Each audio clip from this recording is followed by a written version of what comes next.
Foi uma das melhores partidas do Palmeiras em 2025, para não dizer que foi a melhor. Da insistência do Abel com outras alternativas que não a escalação da dupla Flaco Lopes e Vitor Roque. Foi uma grande noite, foi uma noite de Palmeiras na Libertadores. Foi a 7ª vitória consecutiva desse time na Libertadores 2025. O Palmeiras é a equipe 100% até aqui. O Palmeiras sozinho, nesse jogo, ele fez mais gols do que em todas as outras partidas das oitavas, né? Placares muito econômicos até aqui, 1-0 e 0-0 em todos os outros 7 jogos, e o Palmeiras não. Aí, claro, que vai aparecer alguém lá, tipo aquele aluno lá no fundão na classe, que levanta o dedo ao professor e fala: "Ô, mas espera lá, o Palmeiras pegou um time ruim, uma baba." O Universitário empatou em Buenos Aires com o River na primeira fase, e assim, nessa Libertadores, o Universitário empatou com o River, o São Paulo chegou a ter dificuldade contra o Alianza, que por sinal eliminou o Boca, o Flamengo suou sangue para ganhar do Tátira. Então esses jogos não são tão simples assim. É que algumas equipes fazem esses jogos ficarem mais fáceis. Será que o Universitário é pior que o Vitória da Bahia, que outro dia quase ganhou do Palmeiras? Eu tenho dúvida. Agora, o que mudou foi o Palmeiras. E principalmente, o que foi alterado foi, sobretudo, a questão do bom senso, né? O técnico do Palmeiras, excelente, talvez o maior de todos os tempos da história do Palmeiras, ele cometeu nesses últimos 2 anos alguns erros importantes. Um foi do Endrick, na Libertadores de 23, a gente já comentou isso centenas de vezes aqui, acho que você que está nos assistindo nem suporta mais ouvir isso. E em 2025, eu reclamava há muito tempo, vocês sabem disso, já tem vídeo aqui que eu gravei para a Jovem Pan esses dias, e também está no meu Instagram, falando, assim, reclamando exatamente da insistência do Abel com outras alternativas que não a escalação da dupla Flaco Lopes e Vitor Roque. E por que isso?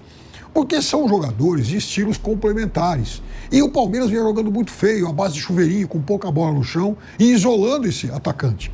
Então, o Flaco Lopes, ele é um jogador refinado, ele é um jogador que consegue jogar em espaços curtos. Ele é muito subestimado pelo torcedor do Palmeiras e até por parte da crítica. Por quê? Porque ele não é aquele atacante, aquele 9 de ficar dando bico, de ficar rachando na área. Ele gosta de jogar com bola no chão, embora seja até um bom cabeceador. E só que tem uma coisa, como é que ele vai jogar com bola no chão se faltava alguém para tabelar, se faltava a aproximação? Muitas vezes ele era uma ilha. E o Palmeiras despejando cruzamento. E aí, é claro que isso reduz a capacidade do atacante finalizador. Ou, como diria Tite, o atacante terminal, aquele que dá o último toque.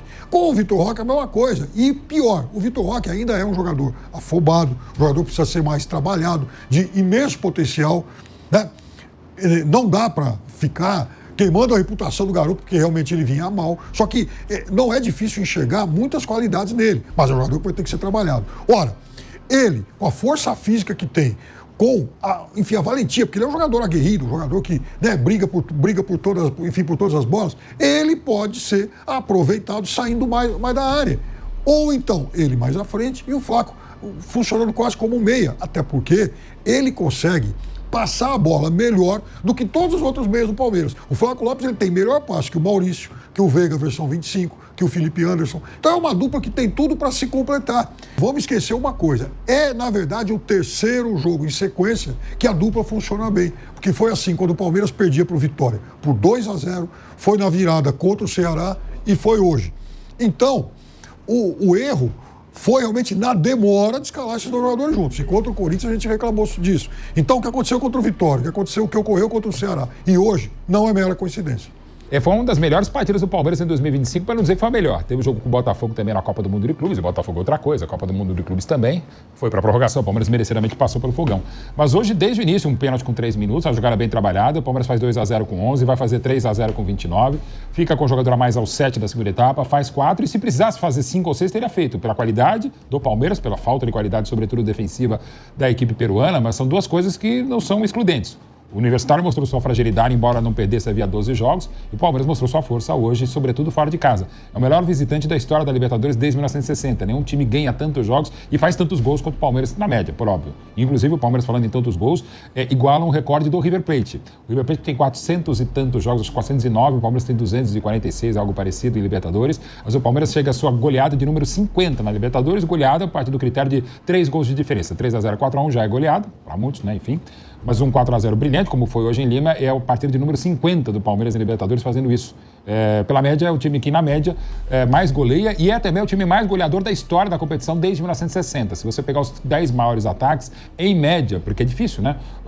Times, por exemplo, o Cerro Porteño tem muito mais participações de Libertadores que quaisquer outras equipes brasileiras, porque tem menos equipes no Paraguai, né? Mas o Cerro nem em final chegou, né? Não estou falando isso. Mas ele tem o maior número de partidas por conta disso. Mas agora, entre as principais equipes, as 10 que mais fizeram gols em números absolutos, a maior média da história da Libertadores é do Palmeiras. Então não é acaso, o próprio Pedro lembrava isso na transmissão, é o país onde o Palmeiras mais faz gols no Peru e mostrou isso nesses 4-0 irrepreensíveis. Com uma escolha que eu, a princípio, era contra, não para hoje, mas para o momento, eu não gosto de dois centroavantes juntos, a não ser que sejam gênios como Romário e Ronaldo. Eu sou contra um esquema com dois centroavantes. Mas como não estava legal, não estava rolando com o Facundo, o próprio Veiga, merecidamente hoje na reserva, Maurício bem, e podia se fazer, porque o próprio Abel potencializou o Flaco para vir um pouquinho mais de trás, hoje deu muito certo. E não só pelo Flaco e Vitor Roque, teve muitas jogadas muito bonitas. O Flaco fez um lance ali pela lateral direita no primeiro tempo espetacular, deu passe de calcanhar de costas, saiu driblando, enfim, fez uma jogadaça, uma partidaça e todo o Palmeiras foi muito bem. Sim, tem a fragilidade do Universitário, mas tem uma ótima atuação, um baita 4-0, que inclusive facilita para um jogo duríssimo agora,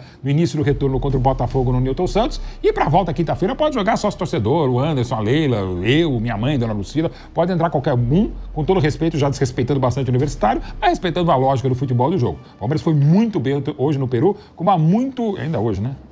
Estamos nesta quarta-feira. Não, nem quarta, já é quinta. Calma que o tempo tá passando rápido, mas... Passa, mas tem tanto, bem colocado. Agosto tá passando assim... Cara, foi anteontem o Réveillon, mas enfim. Tá voando. Tá voando. E o Palmeiras voou mesmo, foi legal. Agora é esse o time? Nesse momento é. E um dos tantos méritos do Abel na passagem pelo Palmeiras é ir se adaptando. Várias vezes ele muda. Acho até que em alguns momentos, por exemplo, lá em 2021, que ele mudava demais o time.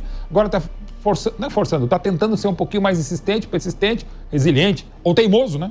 Como queiram. Aliás, só rapidinho sobre isso, o treinador de futebol, qualquer que seja, e não é um treinador qualquer, o Abel, tem que ser teimoso. Porque se ele for no vai da imprensa, se ele for no vai da mídia, se for no vai da arquibancada, da rede antissocial, ele vai mudar o time a cada 5 minutos. E cada vez mais. É o outrismo que tem no Palmeiras com o Abel e em qualquer equipe do mundo, né? Se põe o Zé, por que não botou o Mané? Se põe o Mané, por que não botou o Zé? Está 8-0, porque não está 12. Se perde por 1-0, que perca por 30. A gente vive dias de profunda impaciência, para não dizer intolerância, para não dizer ignorância. Muitas das críticas atuais ao Abel são merecidas. Daí querer ceifar a cabeça dele, da própria Leila, do Anderson, do João Paulo Sampaio, eu já acho absurdo. O Palmeiras é mais isso que a gente viu agora e fazia tempo do que a gente não via, do que outras coisas. Também porque o Palmeiras está sem o Estevão, e não vai ter mais, está sem o melhor de 25, que era o Richard Rios, não está podendo contar com o Paulinho, e aos pouquinhos o Vitor Roque está se achando. Hoje o Flaco foi merecidamente o Hero of the Match. Então, enfim, o time está legal, está melhorando. Agora, se vai manter esse pique, a gente só vai saber daqui a um tempo.